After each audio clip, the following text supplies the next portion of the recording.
Baik, selamat pagi Pak Greg dan teman-teman semua. Perkenalkan, nama saya Margaret Teloy dengan NIM 24810.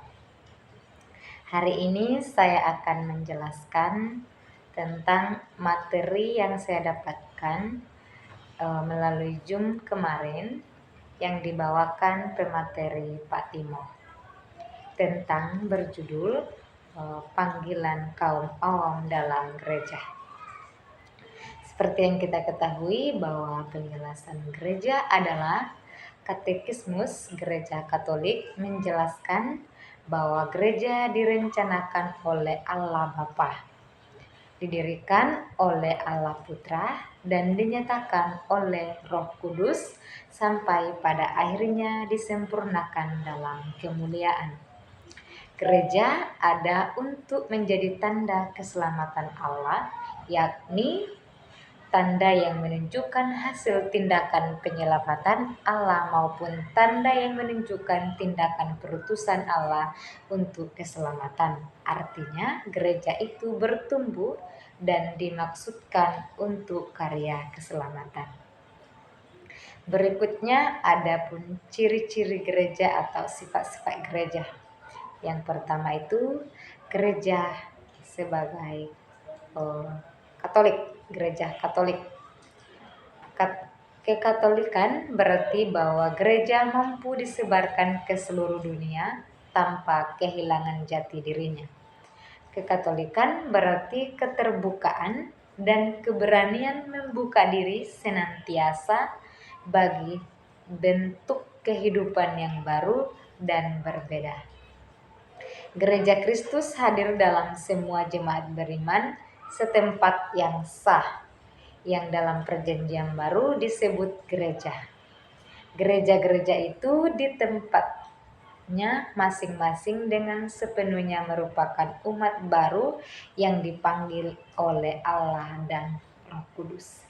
Yang kedua, gereja satu. Sejak awal gereja adalah satu menurut asalnya, satu pula menurut pendirinya, dan satu pula menurut jiwanya. Dari asalnya, kesatuan gereja mengacu pada kesatuan Allah Tritunggal.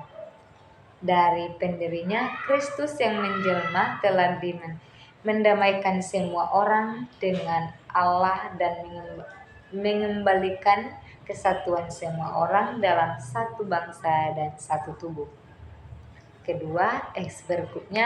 Ketiga, gereja kudus. Gereja adalah kudus karena berhubungan dengan Allah. Gereja adalah tempat kehadiran Allah yang tetap.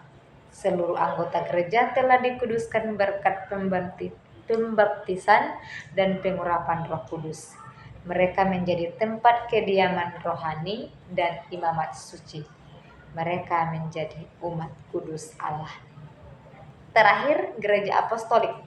Apostolik atau rasul berarti bahwa gereja berasal dari para rasul dan tempat berpegang teguh pada kesaksian iman mereka itu. Kesadaran bahwa gereja dibangun atas dasar para rasul dan para nabi dengan Kristus Yesus sebagai batu penjuru sudah ada dari zaman gereja perdana sendiri.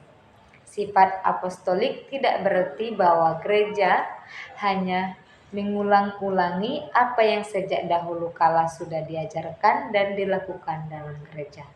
Keapostolikan berarti bahwa dalam perkembangan hidup bergerak oleh Roh Kudus.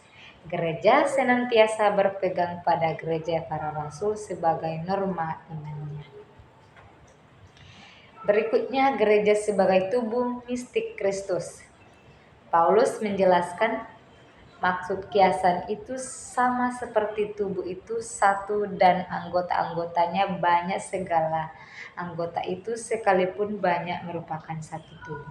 Demikian pula Kristus. Dengan gambaran tubuh, Paulus mengungkapkan kesatuan jemaat sekalipun ada aneka karunia dan pelayanan. Ia menegaskan bahwa mata tidak dapat berkata kepada tangan, "Aku tidak membutuhkan engkau," dan kepala tidak dapat berkata kepada kaki, "Aku tidak membutuhkan engkau."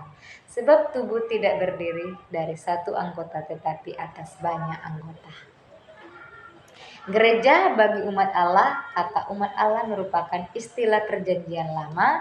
Dalam perjanjian baru dipakai terutama dari kutipan perjanjian lama. Yang paling menonjol dalam sebutan ini ialah bahwa gereja itu umat terpilih Allah. Oleh Konsili Vatikan Kedua, sebutan umat Allah amat dipentingkan khususnya untuk menekankan bahwa gereja bukanlah pertama-tama suatu organisasi manusiawi, melainkan perwujudan karya Allah yang konkret. Dalam hal ini terkanan pada pilihan dari kasih Allah. Gereja sinodal. Sinodal berarti perjalanan bersama. Dalam hal ini, kata ini memperlihatkan dinamika persekutuan daripada unsur institusi Gereja Katolik juga karena dia diutus untuk semua. Mungkin hanya ini penjelasan saya. Jika ada kata-kata yang kurang pas atau kurang jelas, saya mohon maaf. Terima kasih. Sampai jumpa.